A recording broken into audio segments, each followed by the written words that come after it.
Hi, and welcome to Preview. My name is Guy Giampapa. Preview. 5, 4, 3, 2, 1, cue Guy. Hello and welcome to Preview. One of my favorite actors is here with us today. His name is Andrew Giordano, and we're going to be talking to him in a few moments. But first, I want to talk to you about some of the theater that's going on in and around Boston. Company. Boston Lyric Stage opened the season with director Spiro Valutis' production of Company, the Tony Award-winning show by Stephen Sondheim. The main character is Robert, a 35-year-old bachelor afraid to marry. He's played by John Ambrosino, and he's outstanding in the role as he sings and dances throughout the show.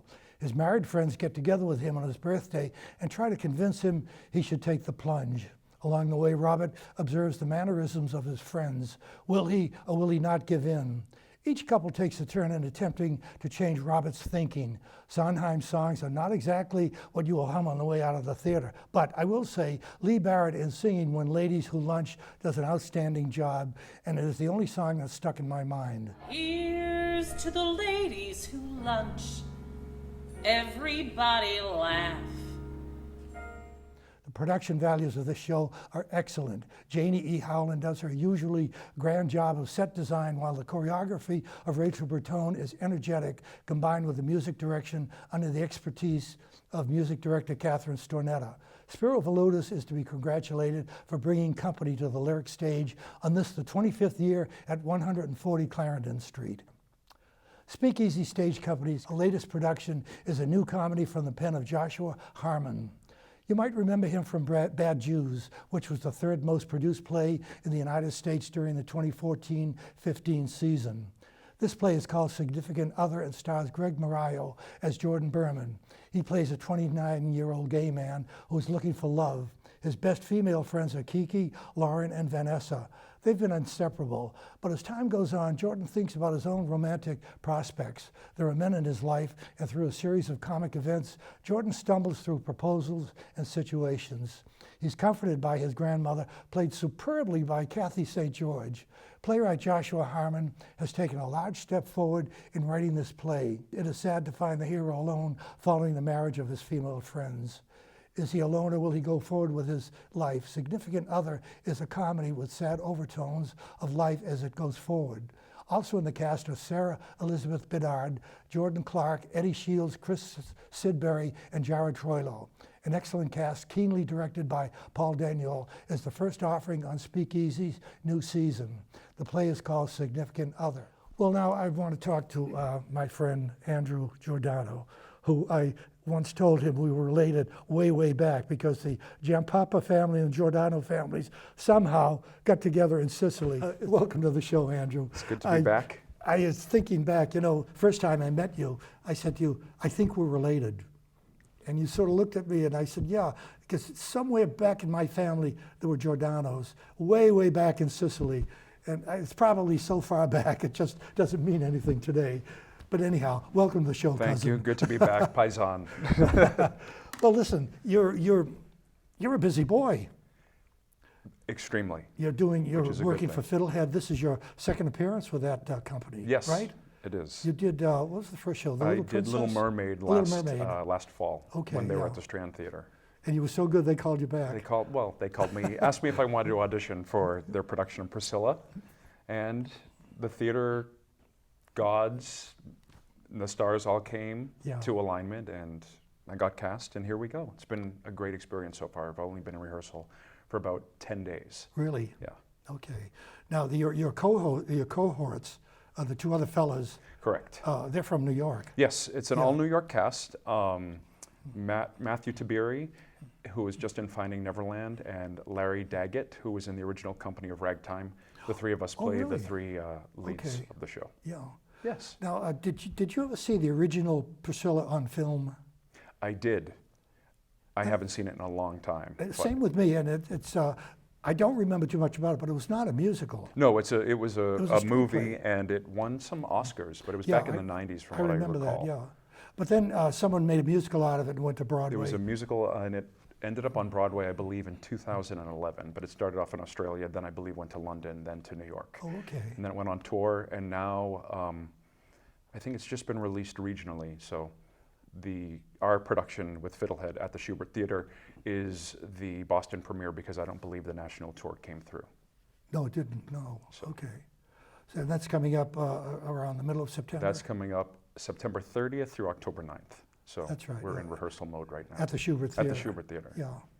Well, if it's anything like Meg's last production of Showboat, this is going to be terrific. Really and truly. They're a force to be reckoned with now, yeah. Especially now that we've all moved to the Schubert Theater. The quality, the cast, the production values, the choreography, everything about the show. I feel like I'm in rehearsal in New York for a Broadway show or a national tour. But there's something else. I mean, the atmosphere of a theater like the Schubert, that's got to mean a lot also. It's so exciting because since I grew up outside of Boston and went to college here, that's the theater that I saw a lot of my first Broadway shows at. I saw Cats and Les Mis, which is my favorite show, and and Jersey Boys and all these shows growing up, to be able to go and now perform on that stage. And we're rehearsing across the street in the rehearsal space at the Wang, so to have seen shows there as well, like Phantom of the Opera and all that stuff, and to be in that space. So there's just a lot of history, a lot of good theater ghosts. Well, listen, you know, amateur to theater. I mean, you've been in some great shows. First one that I saw you in was Drowsy Chaperone. And you 2 years ago. And you were Adolfo. I was Adolfo. Yeah, I think that is one of the most fabulous roles in theater. It's just a fun show. Thing. It's one of those shows where you just never get tired of doing it. It's always something you you look forward to going to. It's one of absolutely. I'd love to do it again somewhere. Time. Yeah. Well, you went from comic to a very serious role in Les Mis, and you were nominated for an Ernie for that show. Correct. Was that a difficult role? It was a difficult role in the sense that it's vocally demanding, which is great. It's my favorite show. I've known the score since I was a teenager. Really? So it was a difficult role in terms of I was young to play it, on the younger side to play it, and trying to make it work for different reasons. But it's still my favorite show, so I was excited. It was a bucket list role that I wanted to play. I just didn't expect to play it at that time of my life and my career. So, but it was fantastic. It's one of those shows and roles that is just kind of like sits in your gut. Did you were you satisfied when you got an Ernie nomination for that? Did it make you feel good? Yeah, I think especially that role. It was assuring. Especially that role. Yeah. It's not that it was outside of my comfort zone, but I mean, it was the show that I've always. It was my third time doing the show, but my first time playing that role. Yeah. So it was just great to say, okay, I did it justice. Well, you say you did that role a couple of other times? I've done the show. It was my third or fourth production of Les Mis. I can't remember now, but it was the first time I played Javert. Where did you play it before? I did it up in Agunquit, at the Agunquit Playhouse, which was my first time, and they brought over from London the resident director of the London company who directed it all over the world, and he was in not the original, he was the first replacement in London however many years ago. So that was the best educational experience with that show. He had props from the original company that he brought, and it was the way to learn the show. And then I went down to Vero Beach to the Riverside Theater, and I did it there, and then I did it here at Company Theater.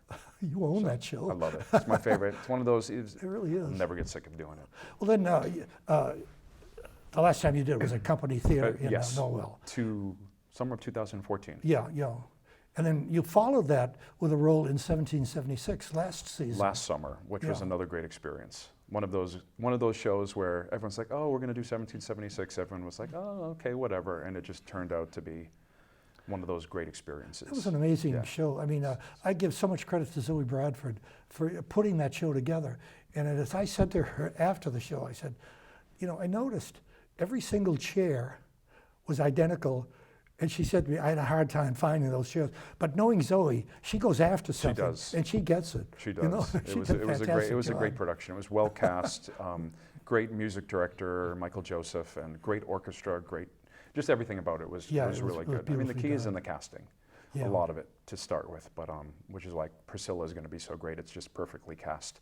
But it was a really fantastic experience. And again, Edward Rutledge was always one of those roles that when I heard that song, Molasses to Rum, for the first time, I was like, it was out of context, so I had no idea what was going on. But I was like, I need to do this someday. So I'm very grateful that they gave me that chance. Well, you studied at the Boston Conservatory, is I that did. correct? I've said this 1,000 times, and I'm going to say it again. Anybody that comes out of the Boston Conservatory, I have great respect for them. I've seen so many people at Lyric and Speakeasy and even Company U that have come out of that place, and it's been fabulous. Yeah, it's a good program. It's one of the top rated consistently in the country. Really, truly, Yeah. it's amazing. What year did you graduate? I actually never graduated. What year did you go to school I there? left to work. Oh, okay. So That's just as which good. was good. Which was Yeah. good. Not Yeah, I mean, which was good. Which was they good. don't do yeah. anything. But Yeah. So I left to work, which was good. I never graduated, but it was good, especially the vocal training that I got there. Yeah. And now with my voice teacher, when I come home, I still study voice lessons with a teacher from the conservatory. Yeah. So it's been really good. It's been really good, especially when I had to play Javert, because my voice is a little higher. Mhm. So it was great to have a teacher that could teach me how to sing that low stuff healthy. So And you know what's good about you? You don't have the Boston accent. I got rid of it in 10th grade. Did you really? My whole family has it, but I got rid of it in 10th grade. So I said, it's not going to work career-wise. So No, I, to be a good actor, I you have to- retrained my ear and my tongue. Right, you did it right. So. But you're not a Bostonian anymore. Now you're a New Yorker. Yeah, I mean, this will always be home. Yeah. But But you have to go where the I action can't is. beat the you can't beat the energy in New York City. Oh, it's it's exhausting, terrific. but it's just Yeah. I drive down the West Side Highway, and I immediately feel the shift of you hit the ground running. As soon as you get out of the car, you hit the ground running. So Well, you've done a lot of work in New York. Let's talk about some of the things you've done, specifically South Pacific. You did that with Reba McEntire, Yes, right? the And concert Alec version Baldwin. of South Pacific Yeah. at Carnegie Hall. It was for great performances on PBS, PBS, which yeah, every once in a yeah. while it's still aired, and you get a little residual check in the mail, which is fun. But it was a great experience. I tell you, I wish they would repeat that because I had taped it and accidentally I destroyed it. And my wife isn't talking to me because of I that. wonder if you can find it on YouTube. Oh, really? I don't know. Oh, I never Maybe. thought of Check that. it. Yeah. Check out. I'll Yeah. have to. That's my wife's favorite Okay. show. It's Yeah. and to hear Brian Stokes Mitchell, Oh, yeah. Oh, and what she a- was perfect. She was the perfect choice for I that. mean, this little country singer took on a role of Nellie Forbes. Yeah. She really shined. I mean, if Mary Martin was live today, she would bless her. Yeah. She really And she truly was would. what a nice woman too. Just Is she really down to earth? Yeah, day one. We were in a dressing room and she knocked on. She's like, "Hi, I'm Reba. Can I use the bathroom?" And I was like, "Come on in." Oh, that's so funny. I was going to say something about, working in Carnegie Hall. What was that like? It was fantastic. I mean, I remember the first day that we started rehearsal. There's all these men in the ensemble, and Paul Gimignani, the famous music director. Yes. The minute that we opened our mouths to sing our first phrase of Bloody Mary, he just stopped and he said, "Okay," he said, "this is what Broadway used to be like, and this is what Broadway needs to be again. Hopefully Great. someone in the audience with money will hear this sound and start doing shows like this again." So it was phenomenal. It was just great. It was great to be on that stage and with that caliber Oh, I of can talent. imagine, And yeah. It was I just mean, good. And it was good. It was just fun. Everyone that they cast was just, there was just like this.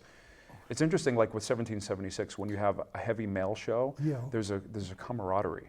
Yes. There's a real yeah, camaraderie. yeah. So it was And fantastic. And when you have songs like Bloody Mary, I mean, And Nothing Like a Dame and all oh those yeah. big. I mean, there's.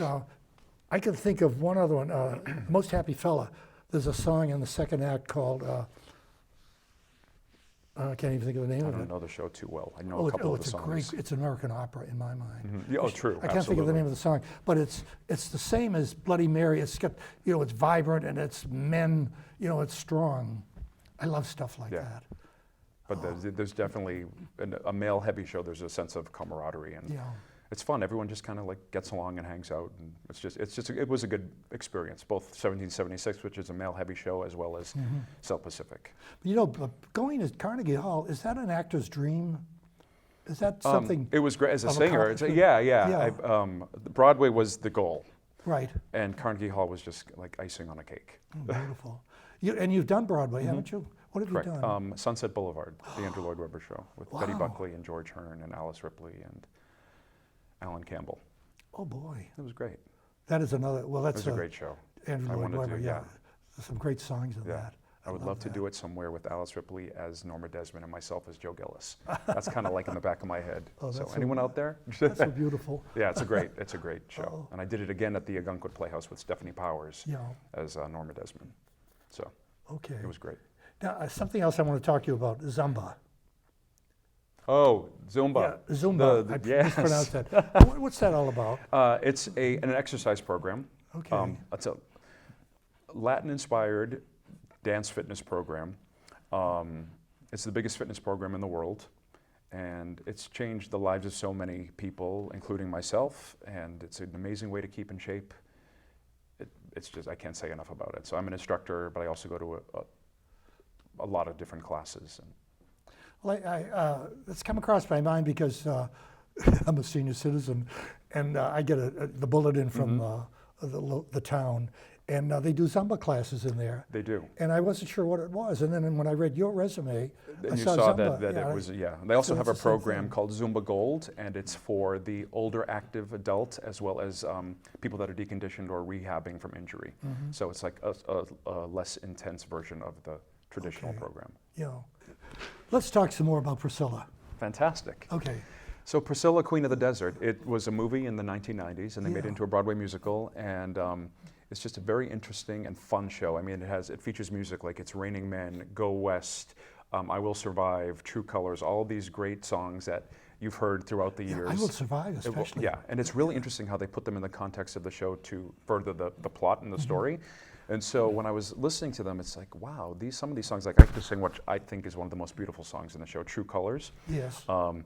And you're kind of hearing it with new ears.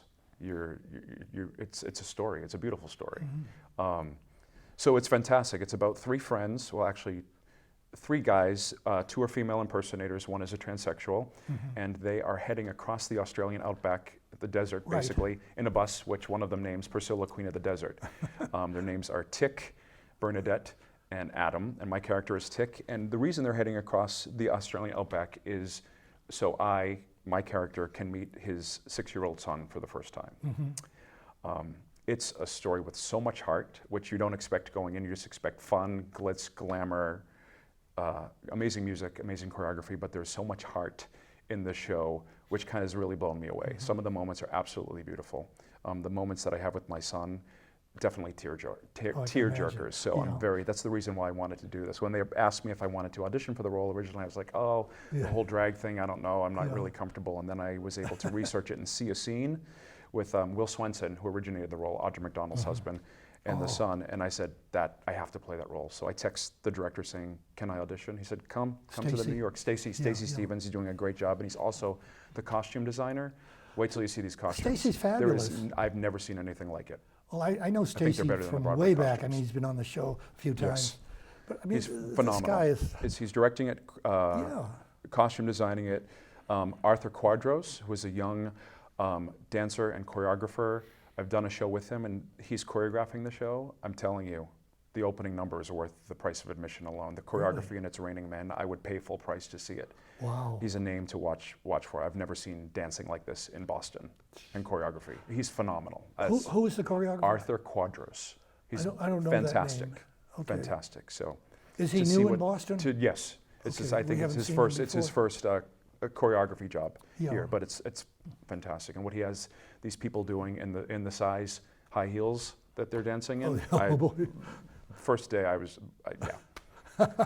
So, and I'm picky. So for me to say that, it's something, yeah. phenomenal. So, and, Who is the musical director for the show? his name is Jose. I think his last name is pronounced Cimbalin. I can't remember. Sorry, Jose, if you're watching this, if I mispronounced your name. He's from out of town as well, and he's just been great. What a great guy. First time I've worked with him. Yeah. Very fun, very laid back, very excited, but great education, great training. So he has a lot of classical background as well. So it's been So great. this is his first show with Fiddlehead, I believe so. Yeah, Yeah. yeah. So Meg Pfaffenoff, the producer, is fantastic. She's really excited She to do really the show, is, and yeah. especially after Showboat, you couldn't get more opposite. But there's so much heart in both stories. Yeah. So, and she loves good storytelling. So She does, She and does. it's evident with Yeah. the selection she's had over the years. Yes, yeah. I mean, she's had some great Yeah, shows. even Little Mermaid, we had a meeting. Each of us Yeah. in the show sat down with her in her office, and we talked about our characters. And she, with Little Mermaid, she had her original Hans Christian Andersen book Oh, from really? childhood. Yeah. And so we went through it, and we found it was a really good experience to sit down and talk with her as the producer of what she had in mind for each of the characters, and then work together with her and Stacy and the other actors to make it work. I think So- when she started out at Fiddlehead, at the Norwood Theater, I mean, I was looking, I said, she's doing some great stuff here. And it's a shame that it couldn't continue.